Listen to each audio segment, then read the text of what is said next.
Assalamualaikum warahmatullahi wabarakatuh. Saya Direktur Jenderal Badan Peradilan Agama, Mahkamah Agung Republik Indonesia.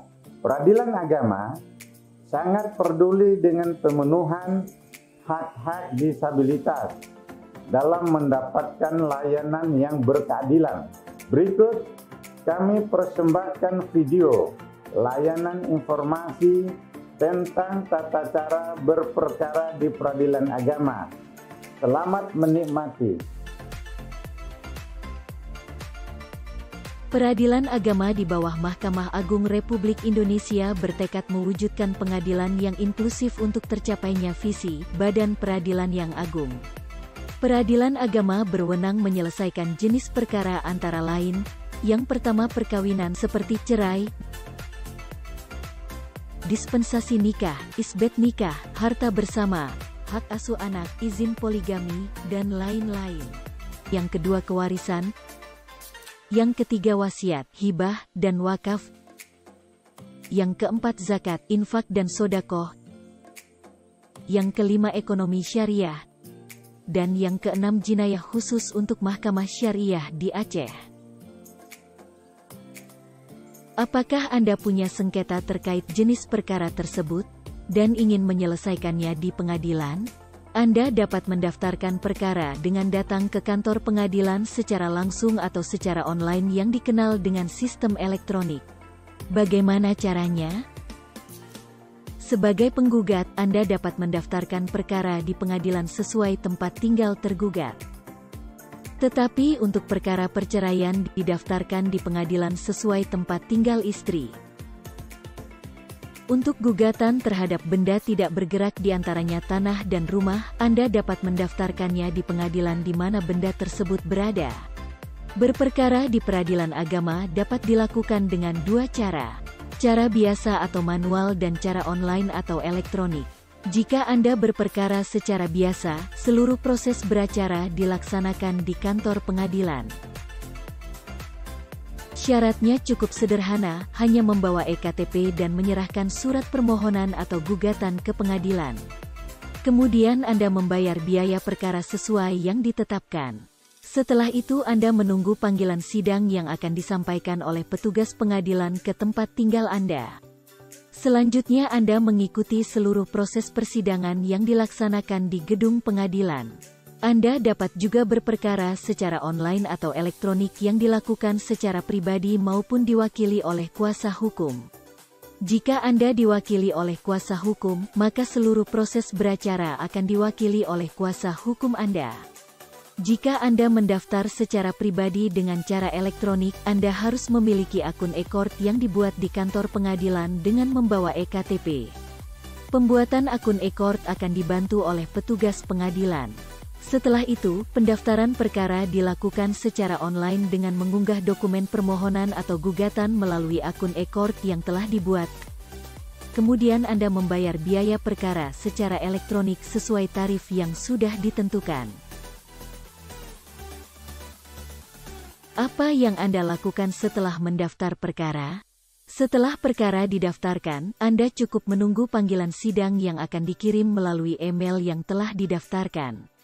Untuk tergugat atau termohon, panggilan sidang akan disampaikan oleh petugas pengadilan. Jika dalam persidangan, tergugat atau termohon setuju untuk beracara secara elektronik, maka akan dibantu untuk membuat akun e-court. Selanjutnya, proses persidangan seperti jawab-menjawab, kesimpulan, pembacaan putusan, dan penyampaian salinan putusan dilakukan secara elektronik. Terkecuali untuk pembuktian, Anda harus datang langsung di persidangan. Jika tergugat atau termohon tidak bersedia untuk beracara secara elektronik, maka proses persidangan selanjutnya dilakukan secara biasa di gedung pengadilan. Untuk informasi lebih lengkap dapat diperoleh melalui website pengadilan, call center di nomor 021 290 79 212 PTSP online di ptsp.padilat.net atau meja informasi di pengadilan yang Anda datangi. Salam inklusi, inklusi yes.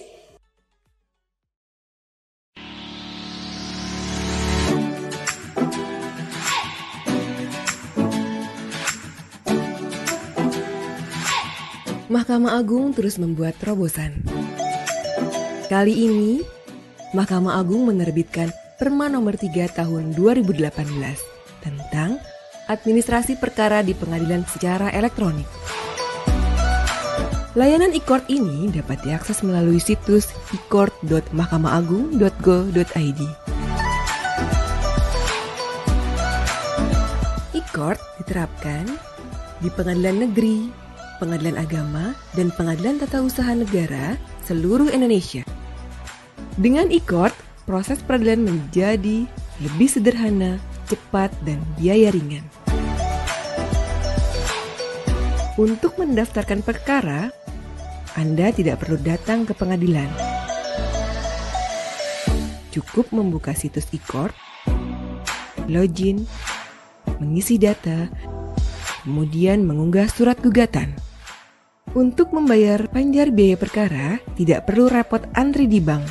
Anda bisa memakai berbagai pilihan channel pembayaran, seperti SMS banking, internet banking, atau ATM yang disediakan bank Anda. Nomor perkara dikeluarkan secara otomatis.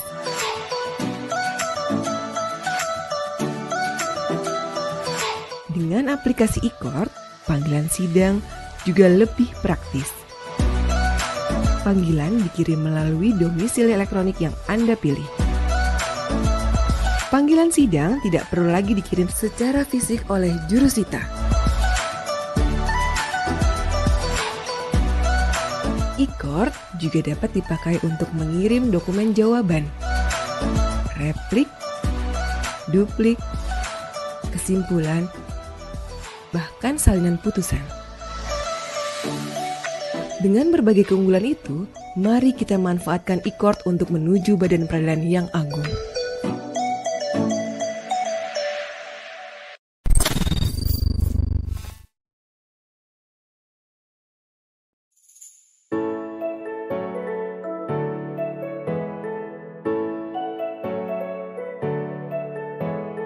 Assalamualaikum warahmatullahi wabarakatuh. Bapak dan Ibu yang saya hormati, saya Aco Nur, Direktur Jenderal Badan Peradilan Agama Mahkamah Agung Republik Indonesia. Hak-hak perempuan dan anak pasca penceraian menjadi perhatian utama peradilan agama saat ini.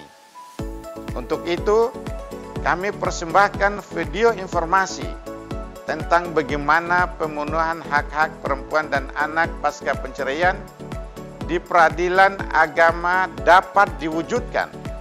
Selamat menyaksikan.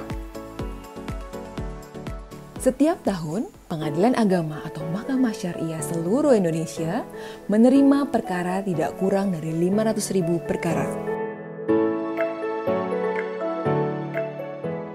Lebih dari 400.000 perkara merupakan perkara perceraian, dan 70% perkara perceraian tersebut diajukan oleh pihak perempuan.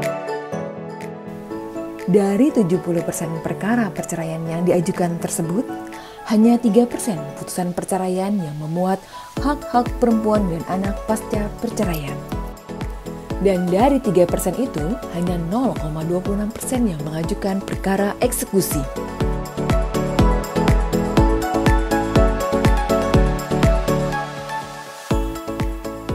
Di peradilan agama ada dua jenis perkara perceraian, yaitu cerai gugat dan cerai talak.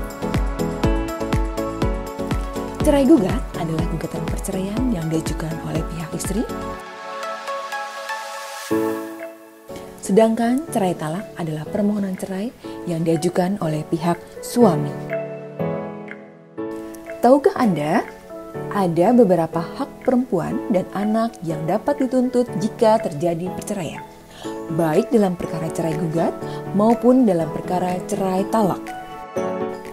Apa saja hak-hak tersebut? 1. Nafkah idah. Nafkah idah adalah nafkah yang diberikan oleh mantan suami kepada mantan istrinya selama menjalani masa tunggu atau idah. 2. Mut'ah. Mut'ah adalah kenang-kenangan dari mantan suami kepada mantan istri.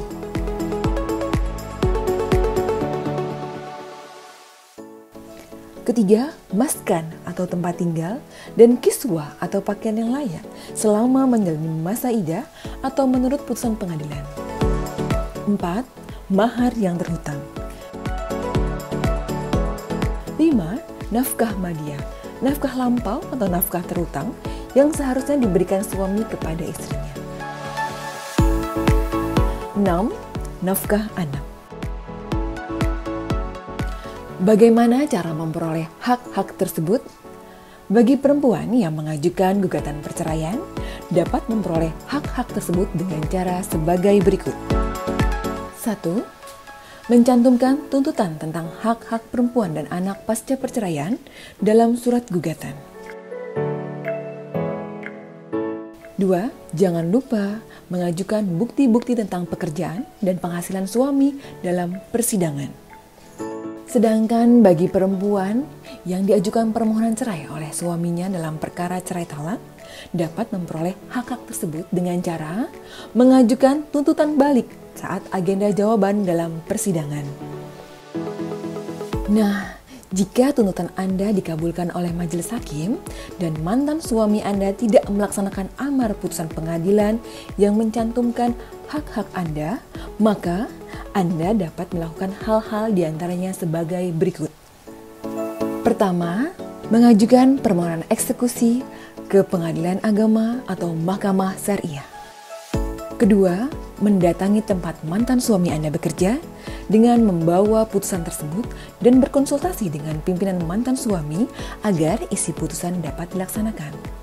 Ketiga, bisa juga Anda melaporkan kepada pihak kepolisian dengan alasan mantan suami melalaikan kewajiban yang ditetapkan oleh pengadilan.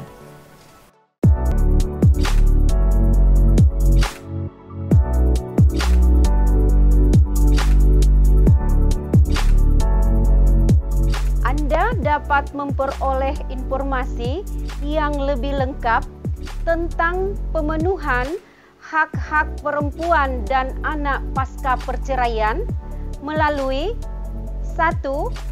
Website Pengadilan Agama Mahkamah Syariah seluruh Indonesia. 2. Media dan petugas informasi di pengadilan yang Anda datangi. Terima kasih. Wassalamualaikum warahmatullahi wabarakatuh.